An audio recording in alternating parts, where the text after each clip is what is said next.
El ángel del Señor anunció a María y concibió por obra del Espíritu Santo. Dios te salve María, llena eres de gracia, el Señor es contigo. Bendita eres entre todas las mujeres, y bendito es el fruto de tu vientre Jesús. Santa María, Madre de Dios, ruega por nosotros los pecadores, ahora y en la hora de nuestra muerte. Amén. He aquí la esclava del Señor. Hágase en mí según tu palabra. Dios te salve María, llena eres de gracia, el Señor es contigo. Bendita eres entre todas las mujeres, y bendito es el fruto de tu vientre Jesús. Santa María, Madre de Dios, ruega por nosotros los pecadores, ahora y en la hora de nuestra muerte. Amén. Y el Verbo se hizo carne, y habitó entre nosotros. Dios te salve María, llena eres de gracia, el Señor es contigo. Bendita eres entre todas las mujeres, y bendito es el fruto de tu vientre Jesús. Santa María, Madre de Dios, ruega por nosotros los pecadores, ahora y en la hora de nuestra muerte. Amén. Ruega por nosotros, Santa Madre de Dios, para que seamos dignos de alcanzar las divinas gracias y promesas de nuestro Señor Jesucristo. Amén. Oremos. Te rogamos, Señor, que derrames tu gracia en nuestros corazones, para que, quienes por el anuncio del ángel hemos conocido la encarnación de tu Hijo Jesucristo, por su pasión y su cruz, seamos llevados a la gloria de la resurrección. Por Jesucristo nuestro Señor. Amén. Gloria al Padre, al Hijo y al Espíritu Santo, como era en el principio, ahora y siempre, por los siglos de los siglos. Amén. Gloria al Padre, al Hijo y al Espíritu Santo, como era en el principio, ahora y siempre, por los siglos de los siglos. Amén. Gloria al Padre, al Hijo y al Espíritu Santo, como era en el principio, ahora y siempre, por los siglos de los siglos. Amén.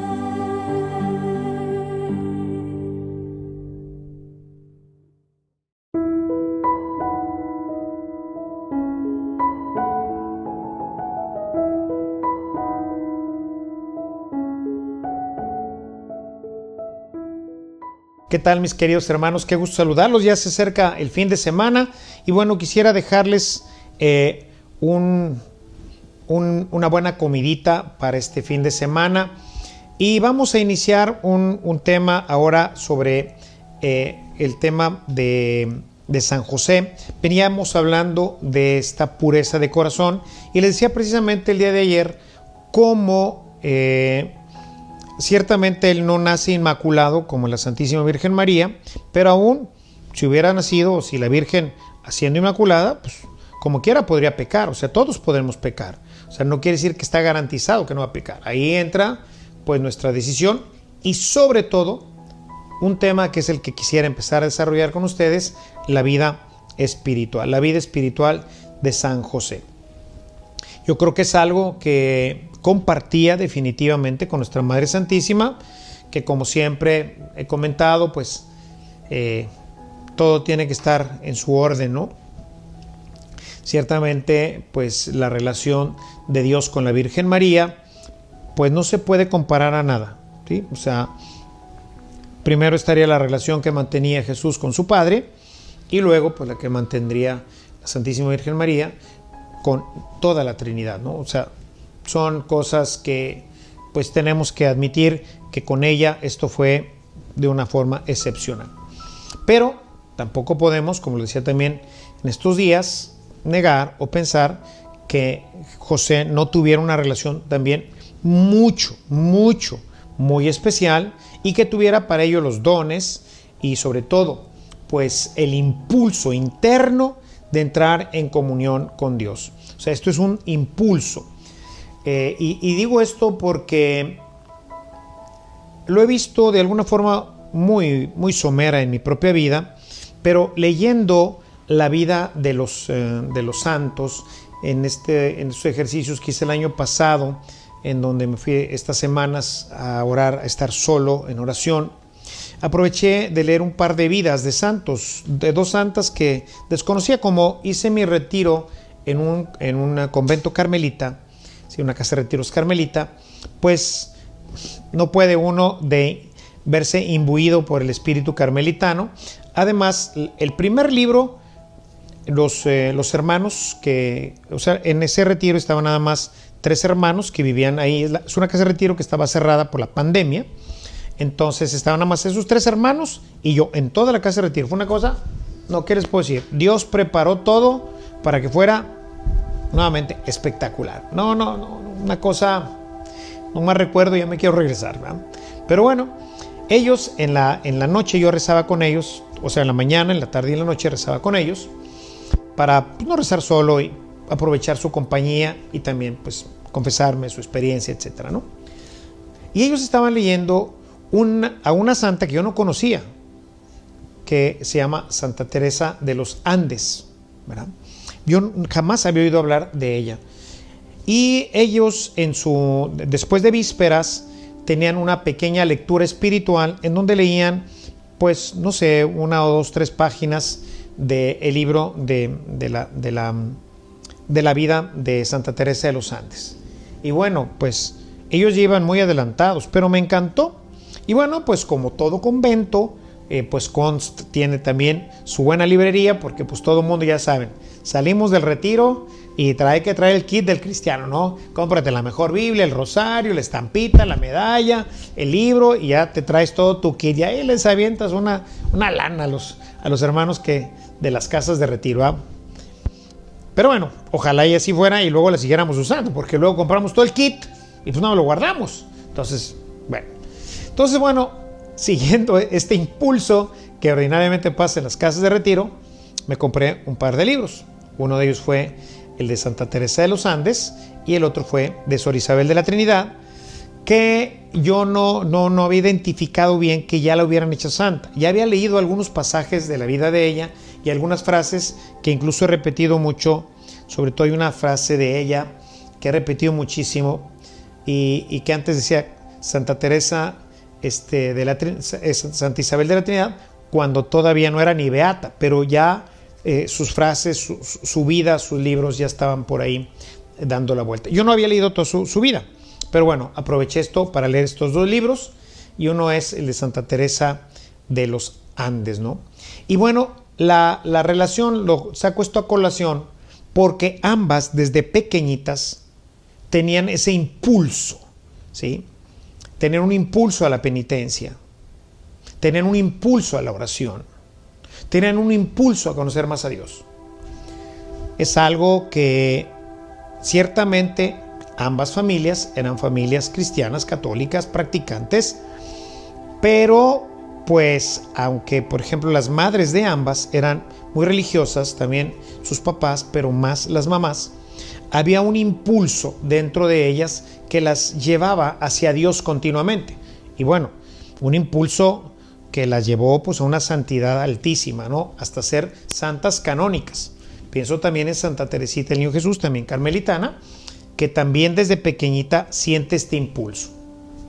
Y les decía, lo veo un poquito en relación con mi vida, porque aunque bueno, ese impulso así de esa magnitud y todo, pues no, la verdad nunca lo he tenido.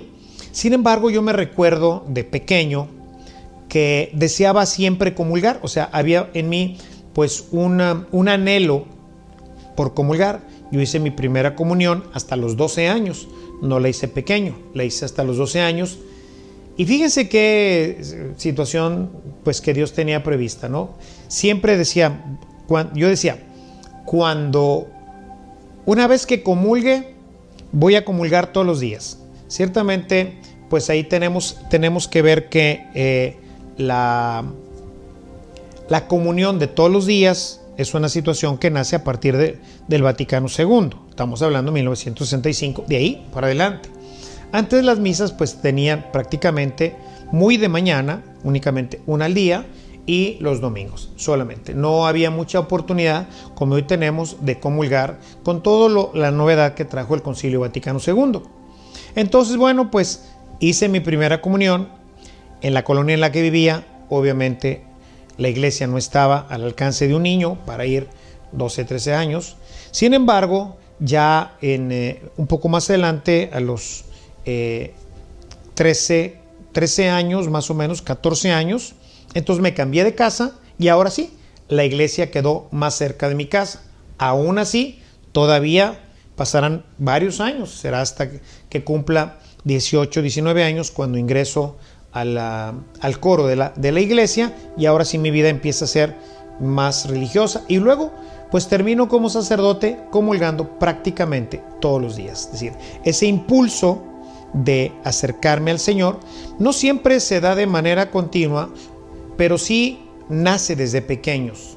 Y esto creo que tiene mucho que ver la oración de nuestros padres sobre nosotros, ¿no? Entonces, vamos a ver un poquito más adelante cómo pues los padres de San José, ni qué decir de la Santísima Virgen María, que no sabemos nada de ellos. Es más, de San José sí sabemos quién era su papá, porque en la genealogía de Jesús tenemos, en la genealogía tenemos quién es su papá. No quién es su mamá, porque bueno, entre los judíos no se acostumbra esto, pero sí sabemos quién es. En cambio, de parte de la Virgen María, pues como es mujer, y pues realmente la unión de María con la historia de salvación se refiere a Jesucristo y al Espíritu Santo.